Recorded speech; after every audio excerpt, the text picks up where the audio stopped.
Derdim türlü türlü, yoktur ilacım. Hiçbir türlü bulamadım dermanı. Bir dost bulup dem sürmekti amacım. Tam kasafet çevreledi her yanı. Kalemi kırılsın bunu yazanın. Söyler söyler derdi bitmez ozanın. Çağır bağır, emir onun söz onun. Yazan katip böyle yazmış fermanı.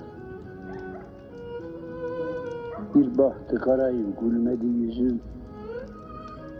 Neşeli gönül kan ağlar. Kış misali geçti baharım yazım. Kaldırmadı başımdaki dumanı. Dünya dedikleri bir büyük handır.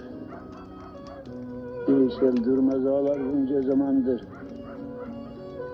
Az yaşa, çok yaşa, sonu verandır. Bir gün göçün çeker ömür kervanı.